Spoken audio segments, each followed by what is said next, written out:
I feel के everybody is think, और जो बात हो रही है वो ये हो रही है कि हम एजुकेशन लेते हैं और सिर्फ पैसे कमाने के लिए लेते हैं। ठीक है। जो कि एक बहुत ही गलत कॉन्सेप्ट जा रहा है इन टर्म ऑफ हमारी करंट जनरेशन के अंदर, और जो अपकमिंग जनरेशन आ रही है उसके अंदर अगर माइंड में हम ये डाल रहे हैं कि आपने सिर्फ पैसे कमाने और पैसे कमाने की वजह से आपने पढ़ने हैं, तो वो तो फिर ठीक कह रहा है कि अगर आप मुझे पैसे ही बनाने हैं और आप मुझे पढ़ा रहे हो पैसे कमाने के लिए, तो देन ठीक है। There is no need to degree. Industry के अंदर या दुनिया के अंदर काफ़ी सारे ऐसे तरीके हैं जहां से मैं आपको पैसे बना सकता हूँ। ठीक है। जबकि हमें उनको ये मोटिवेट करना है कि एजुकेशन का मतलब क्या है, एजुकेशन हम लेते क्यों हैं। इसकी छोटी सी मिसाल है। आपने इंसान और जानवर में फ़र्क किस तरीके से होता है, आपने देखा होगा कि घोड़े को ना जब वो चलाते हैं तो उसको दो नाल होते हैं। उसको भी स्किल है कि वो सवारी को एक जगह से दूसरी जगह ले जाता है, उसका वही स्किल है, उसको ना लेफ्ट देखना ना राइट देखना है। इज ऑल्सो डोमेस्टिक एनिमल ना। ठीक है।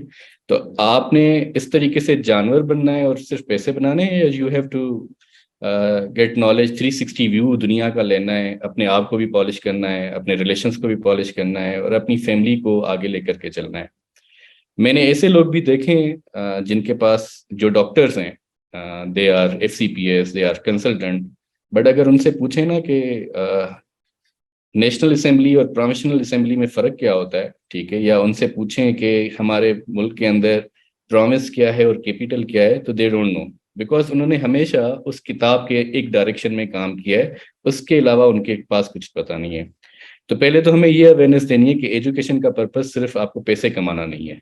जब हम ये अवेयरनेस दे देंगे तो ऑटोमेटिकली फिर आपका ये कॉन्सेप्ट जो है सिर्फ पैसे कमाने वाला, जो आजकल ई कॉमर्स के अंदर या अमेजोन की वजह से या दूसरे स्किल की वजह से लोग घर पे बैठे हुए काम कर रहे हैं, मतलब इवन इससे पहले कभी नहीं हुआ था। आजकल हमारे पास गांव से कॉलें आती हैं, कमल एंड में एक ही शहर से हैं, शिकारपुर से हैं हम। मैं खुद अभी इस्लामाबाद आ गया हूँ, बट हमारे पास कॉल आती है कि यार, स्पेशली फीमेल्स के अंदर जो कि ग्रेजुएट हैं, कि यार दायो, हम सारा दिन बैठे हुए हैं घर पे, कोई ऑनलाइन काम दो ना कि हम 2-4 रुपए कमाएं, घर पे बैठे हुए करें।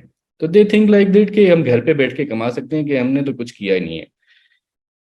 उसके बाद फिर हमें थोड़ा सा एकेडमी के ऊपर फोकस करना होगा, क्योंकि जो हम पढ़ा रहे हैं उसकी नीड इंडस्ट्री के अंदर है या नहीं है, जो कि बहुत बड़ा डीमोटिवेटर फैक्टर है। मैं सिर्फ आईटी की बात नहीं कर रहा, आप इंजीनियरिंग ले लें, आप जर्नलिज्म ले लें, आप ह्यूमन स्टडी, काफ़ी सारे इंडस्ट्री हैं कि उस वो जो पढ़ के आ रहे हैं हम, क्या उसकी नीड है। मतलब हमारे में से कितने लोग ऐसे हैं जो हम पढ़ के आए थे, क्या आज वो हम मार्केट के अंदर उसके ऊपर काम कर रहे हैं? I don't see.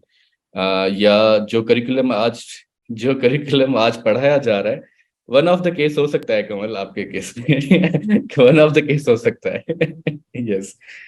तो उसके अलावा फिर अगर हम अपने करिकुलम को ठीक कर लें, अगर आप जिस तरीके से रिफा के साथ काम कर रही हैं, फातिमा जना के साथ काम कर रही हैं, अच्छी बात है, बट आई थिंक कि इन सबको एग्जीक्यूट करने के लिए वी शुड टारगेट HEC। और HEC ही सारा करिकुलम के ऊपर इन्फ्लुएंस करती है, एंड वो सारी चीज़ें उनके अंदर होती हैं। फिर उसके बाद इन्हीं यूनिवर्सिटीज़ के अंदर हमने नीड क्या है इंडस्ट्री की। ऑब्वियसली हम ये समझ रहे हैं आईटी की फील्ड में हैं, तो हमें ये समझ में आ रहा है कि आजकल दुनिया के अंदर नीड आईटी के रिसोर्सेज की है, और आईटी के रिसोर्सेज को ही प्रोड्यूस करना है उस स्किल के अंदर। जबकि काफ़ी सारी और भी फील्ड्स हैं जहाँ पर हमने लोगों को प्रोड्यूस करना है। हमारे पास सोशल सेक्टर में भी लोगों को प्रोड्यूस करना है, हमने मीडिया के अंदर लोगों को प्रोड्यूस करना है, हमने ट्रेनर्स प्रोड्यूस करने हैं।